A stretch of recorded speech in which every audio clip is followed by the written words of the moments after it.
शुक्र जी एवं मंच पर सम्मुख उपस्थित सभी विद्वज्जन तथा छात्र एवं छात्राओं, आज हम सभी महात्मा गांधी की जयंती तथा लाल बहादुर शास्त्री जी की भी जयंती मना रहे हैं। हम सभी इस बात पर गौरवान्वित हैं कि हमारे देश में ऐसे दो महामना जन्म लिए जिनके जीवन से हम सभी निश्चित प्रतिपल शिक्षित होते रहते हैं। महात्मा गांधी जी की प्रासंगिकता हमारे देश में इस प्रकार से है कि पूरे विश्व दृश्य पर, पूरे विश्व पटल पर गांधीवाद आज चरम रूप से छाया हुआ है। गांधीवाद निश्चित रूप से एक ऐसा वाद है जो हमारे देश में, हमारे देश ही नहीं विश्व में और विश्व के हर देशों में आचरण को, नैतिकता को, नियम को प्रतिबद्धित करता है। गांधी जी के सत्य और अहिंसा से कौन ऐसा देश है जो प्रभावित न हुआ हो।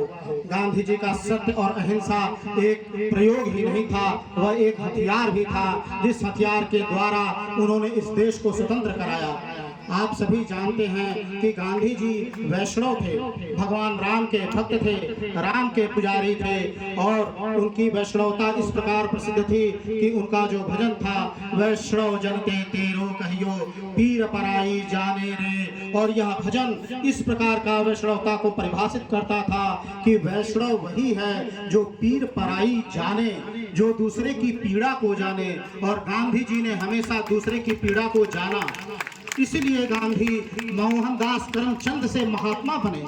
गांधी जी की एक जो यात्रा, जीवन यात्रा है, वह मोहनदास करमचंद से महात्मा पर जाकर समाप्त ही नहीं होती, मरते समय राम राम के उच्चारण से समाप्त होती है। कौन ऐसा महामानव है जिसको आज तक हम जान पाए कि गोली लगने के बाद शत्रु को श्रापित नहीं करता बल्कि भगवान का ध्यान करता है और राम राम कहते हुए अपने प्राण को त्याग करता है।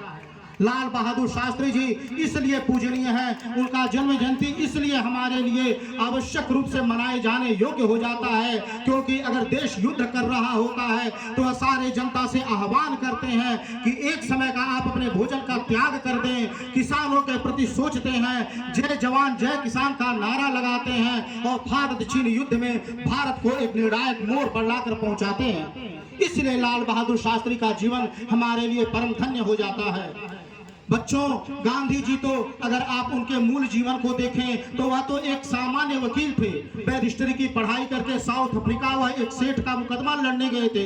वह चाहते तो सेठ का मुकदमा लड़कर और अपने जीवन को वकालत में ही संलग्न रखते, लेकिन जब उनके साथ विद्रोह हुआ, जब हमारे देशवासियों के साथ गोरों ने अत्याचार किया और जब उनको ट्रेन से उठाकर फेंका गया तो वह यह नहीं सोचे कि मैं यहाँ क्या करने आया हूँ। उन्होंने सोचा कि मेरे साथ जो अपमान हुआ है ऐसे ही हमारे देशवासियों के साथ भी अपमान होता होगा, और उन्होंने उसी रेलवे स्टेशन पर सत्याग्रह किया और वह सत्याग्रह ऐसा सत्याग्रह था जो हमारे देश में भी फलीभूत हुआ और जिसका परिणाम है कि आज हम स्वतंत्र रूप से सांस ले रहे हैं। गांधी जी का वह सत्याग्रह ऐसा सत्याग्रह बना कि अन्य देश भी इसका अनुसरण करने लगे और भारत ही नहीं आजाद हुआ, उस सत्याग्रह के दम पर विश्व के अन्य भी गुलामी की जंजीरों में जकड़े हुए देश आजाद हुए। गांधी जी जब भारत आए तो उस समय उन्होंने खेड़ा आंदोलन का नेतृत्व किया। अहमदाबाद में मिल के मालिकों ने श्रमिकों से इतना अधिक कार्य कराया और उनको फलस्वरूप कम वेतन दिया, जिसके विरोध में श्रमिकों ने आंदोलन खड़ा किया और गांधी जी ने उसका नेतृत्व किया।